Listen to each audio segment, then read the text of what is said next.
punya simpanan amal kebajikan yang tidak ada manusia yang tahu.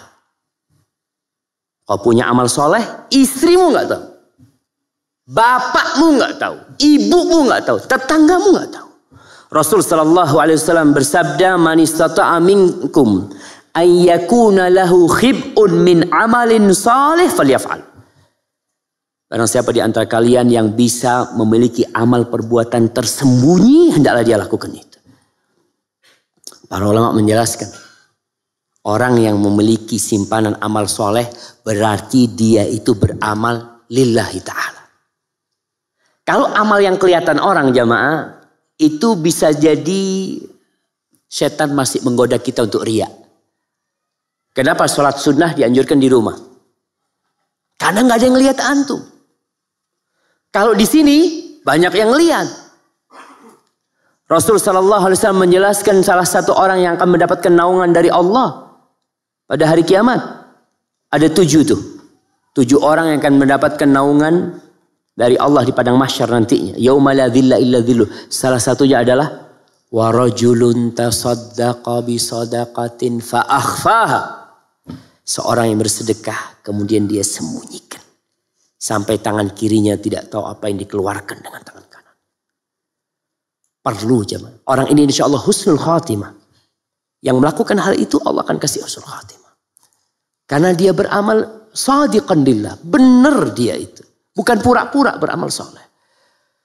Kalau kita melihat kisah-kisah as-salafus soleh. Diceritakan Ali ibn Husain ibn Ali ibn Abi Talib. Ali ibn Husain ibn Ali ibn Abi Talib. Yang dikenal dengan Ali Zainal Abidin. Disebutkan dalam kitab-kitab sejarah bagaimana Ali bin Husain ini. Dia suka bersedekah. Ketika di malam hari dia suka manggul makanan. Dia taruh di depan rumahnya orang-orang miskin. Janda-janda ditaruh, diketuk, ditinggal. Terus. Tidak ada yang tahu. Kapan diketahui? Ketika dia meninggal dunia. Ketika dia meninggal dunia, penduduk Madinah kehilangan sodakoh sembunyi-sembunyi. Nggak ada lagi itu datang beras, nggak ada lagi. Berarti penduduk Madinah itu nggak pernah tahu sampai Ali meninggal dunia tentang amalan dia. Allah akan kasih husnul khatimah. Dawud ibn Abi Hind, seorang alim ulama yang terkenal, Ibn Abi Adi cerita tentang dia.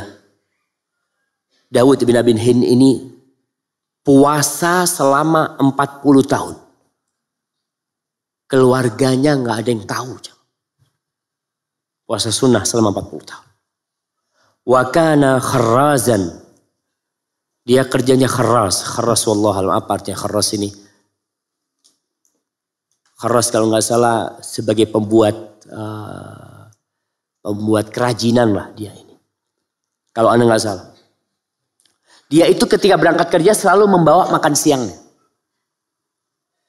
Di tengah jalan dia sedekahkan. Di tempat kerjanya dia nggak makan. Orang-orang berpikir mungkin dia sudah makan di jalan.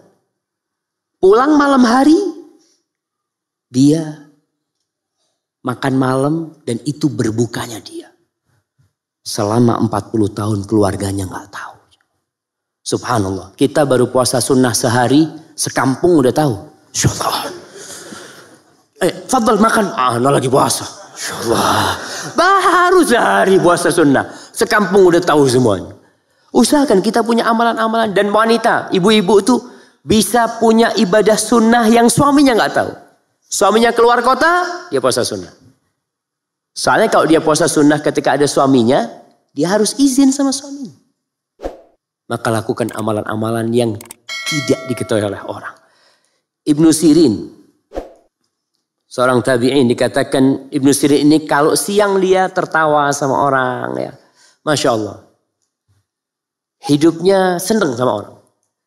Fa'idha jannal lail faka'annahu qatala ahla qaryah. Tapi kalau sudah malam tiba, dia itu menangis seakan-akan telah membunuh orang satu kampung. Memohon ampunan kepada Allah Subhanahu wa ta'ala.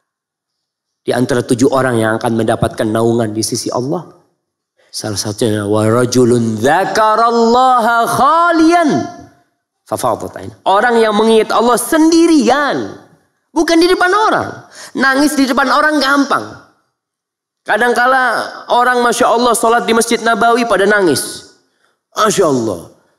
Setelah sholat sahibnya tanya, antum kenapa nangis tadi? Ya imamnya nangis, nggak enak kan nangis kan.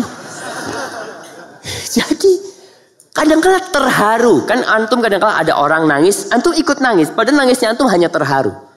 Yang di hadis ini disebutkan menangisnya itu karena takut kepada Allah. Bukan karena terharu. Orang cerita tentang orang tua. Pidato tentang orang tua. Kemudian menangis. Menangisnya itu karena apa? Haru. Karena dia ya Allah ya. Kalau takut sama Allah, wallahu a'lam bishawab.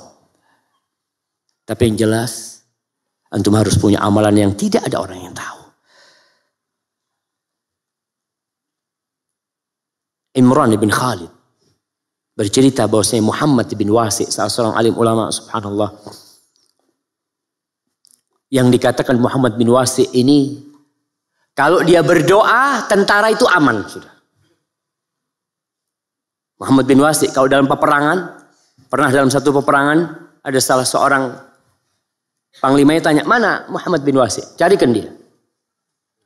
Cari Muhammad bin Wasi' sedang berkomat kamit dengan tombak dia pegang. Dan dia menunjuk ke langit. Apa kata panglimanya? Jarinya.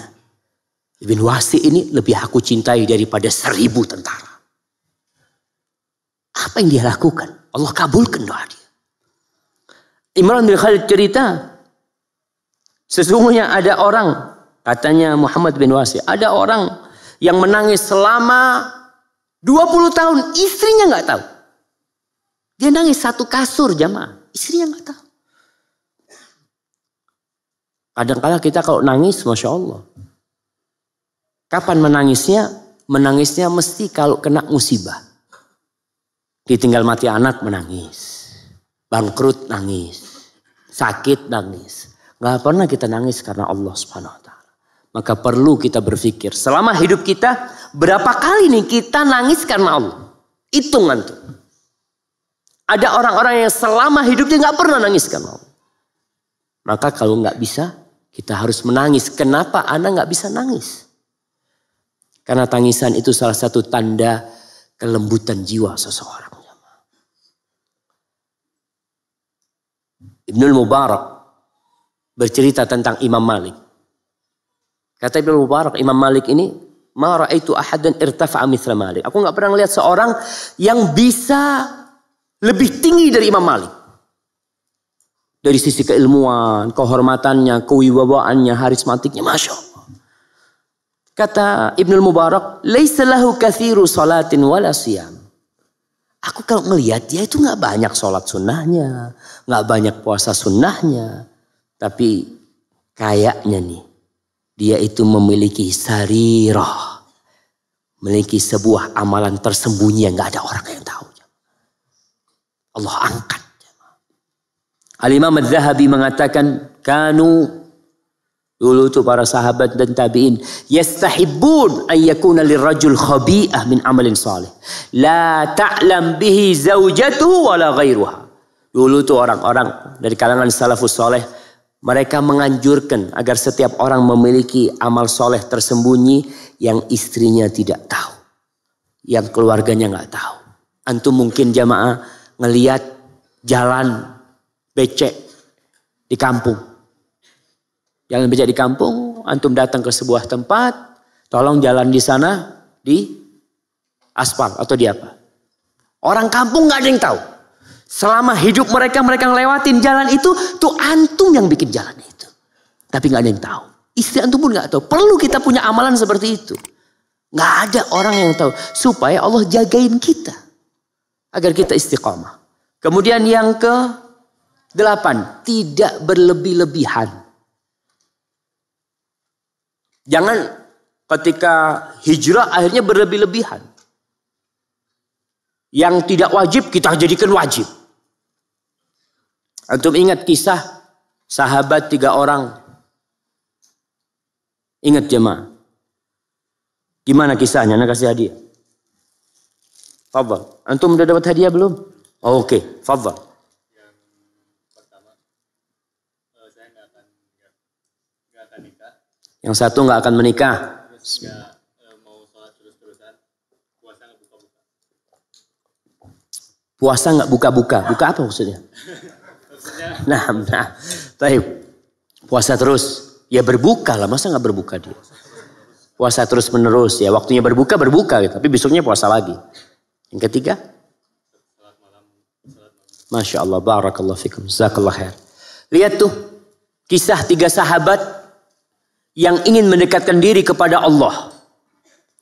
Ingin bertobat, ingin hijrah dari semua amalannya yang buruk untuk lebih baik. Mereka berkata, aku tidak akan menikah. Satunya. Karena dia berpikir menikah itu bisa menghalangi ibadah dia. Jelas. Allah mengatakan wanita itu ujian. Istri itu sebagian jadi musuh. Suami yang biasanya sholat tahajud, mau sholat tahajud sama istrinya dipegangin. Nggak bisa sholat tahajud. Yang biasa puasa sunnah sejak menikah, nggak pernah puasa sunnah. Ada anak-anak muda yang sebelum nikah, Masya Allah puasa sunnah. Iya Ustaz, ana dulu puasa sunnah untuk menahan nafsu. Udah nikah, alhamdulillah sudah. Nah, umpamanya. Jadi ada orang yang ingin puasa, yang ingin nikah terus tadi. Kok ingin nikah terus jemaah? Yang tidak mau menikah, yang pertama. Karena dia berpandangan kalau menikah itu bisa mengurangi ibadah dia. Yang kedua, ingin puasa sunnah terus selama-lamanya. Yang ketiga, ingin sholat malam terus-terusan dan tidak tidur. Apa kata Rasulullah SAW? Nabi melihat ini nggak benar nih. Beliau langsung naik mimbar. Dikumpulkan semua sahabat. Ini ada sebuah pemikiran yang nyeleneh. Sebagian orang berpandangan ini baik. Orang kalau berpandangan suatu amalan itu baik, mungkinkah dia bertobat? Nggak mungkin. Orang itu bertobat ketika berpandangan ini salah. Tapi ini 3 sahabat berpandangan itu baik. Maka Rasulullah SAW langsung naik mimbar. Dia kumpulkan para sahabat. Ma balu aqwamin yaquluna kadza kadza. Beliau mengatakan, ada apa nih orang-orang yang mengatakan seperti ini dan seperti itu. Beliau tidak menyebutkan nama mereka. Karena bukan namanya yang penting. Tapi ucapan mereka ini yang perlu diluruskan. Siapapun yang mengatakan salah kalau ucapan itu salah. Itu termasuk adab dan etika Rasulullah SAW. Lalu beliau mengatakan, ama wallahi inni akhsyakum lillahi wa atqakum. Ketahuilah aku ini orang yang paling bertakwa di antara kalian. Orang yang paling takut kepada Allah di antara kalian. Aku itu sholat malam dan aku tidur. Aku itu puasa dan aku juga gak berpuasa. Aku berbuka. Artinya pada beberapa hari beliau puasa, beberapa hari beliau gak puasa. Wa atazawwajun nisa. Dan aku menikah dengan wanita. Barang siapa yang benci dengan sunnahku bukan dari golonganku, kata Rasulullah SAW. Maka jangan berlebih-lebihan antum. Jangan sampai antum karena hijrah baru tobat akhirnya mewajibkan sesuatu yang tidak wajib. Yang sunnah antum katakan wajib, mereka katakan sunnah. Dan cuma antum ingin komitmen untuk melaksanakan, tafadhal. Rasulullah SAW menegur Mu'adz bin Jabal. Kadangkala ada satu anak baru tobat jadi imam, baca Al-Baqarah salat maghrib. Insyaallah. Berlebih-lebihan enggak? Berlebih-lebihan. Mu'adz bin Jabal salat Isya. Salat Isya baca Al-Baqarah, waktunya enggak apa-apa sih. Isya cukup untuk baca Al-Baqarah tuh insyaallah ada waktu. Tapi masalahnya dia enggak salat sendirian, banyak jamaahnya. Ada salah satu orang yang sholat bersama Mu'adz, dilihat kelamaan sholatnya Mu'adz, aduh panjang banget ini. Dia langsung sholat sendiri. Antum lihat Mu'adz bersama orang ini. Mu'adz berpandangan kalau tuh orang yang meninggalkan sholat, itu yang salah. Itu pandangan Mu'adz. Bahkan disebut munafik atau apa. Orang seperti itu. Maka sampailah berita itu kepada Rasul SAW. Yang ditegur siapa? Mu'ad. Bukan tuh orang. Rasul sallallahu alaihi wasallam mengatakan, afattanun ya Mu'ad. Apakah engkau akan menjadi orang yang menghidupkan fitnah? Kata dia, kalau kau sholat sama orang, kau tahu di belakangmu itu ada orang tua, ada orang yang punya hajat, ada yang sakit. Maka bacalah surat Sabbih isma rabbikal a'la. Bacalah surat Hal ataka hadithul ghasyiyah. Maka para jamaah jangan berlebih-lebihan. Inna hadad din yusr. Agama ini mudah. Wala yushaddad din ahadun illa ghalabah. Tidak ada satupun orang yang berusaha untuk mempersulit dirinya kecuali dia kalah. Makanya orang-orang yang terlalu berlebih-lebihan dalam beribadah, lama-kelamaan malah nggak beribadah dia. Ditinggalkan karena nggak kuat dia. Aduh kok berat banget nih, kau yang memberatkan dirimu. Maka Islam itu agama yang pertengahan. Antum sakit, nggak bisa wudhu, tayamum. Jangan maksakan diri. Ada orang enggak, anak mau wudhu. Karena pahalanya wudhu seperti ini, seperti wudhu, sakit antum akhirnya. Maka jangan. Kemudian ke masjid, hujan terus. Antum nggak harus ke masjid. Wah tapi anak mau ke masjid. Pahalnya lebih besar. Naam, pahalnya lebih besar. Tapi kau bisa terpleset atau apa, jalannya licin. Jangan memberatkan diri. Tetap yang wajib, katakan wajib. Yang sunnah-sunnah, rukhsah diambil. Ada orang-orang yang tidak menerima rukhsah. Seperti ketika Rasul sallallahu alaihi wasallam dalam perjalanan, lagi puasa nih. Sebagian sahabat sedang puasa. Dan Nabi sudah ambil gelas. Dia tunjukkan kepada para sahabatnya bahwa beliau berbuka. Ana izin minum. Bismillah.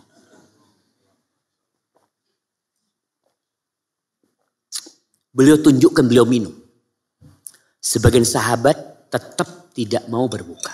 Marah Rasulullah SAW. Itu rukhsah. Dan ini kondisi mau perang. Kita butuh kekuatan. Disuruh berbuka mereka sama Rasulullah SAW. Orang sakit gak kuat puasa jangan puasa. Musafir antum dalam perjalanan. Ada jemaah umroh biasanya. Jemaah umroh itu berangkat umroh pas Ramadan. Ana pernah ikut. Pas berangkat. Kita berangkat jam 2.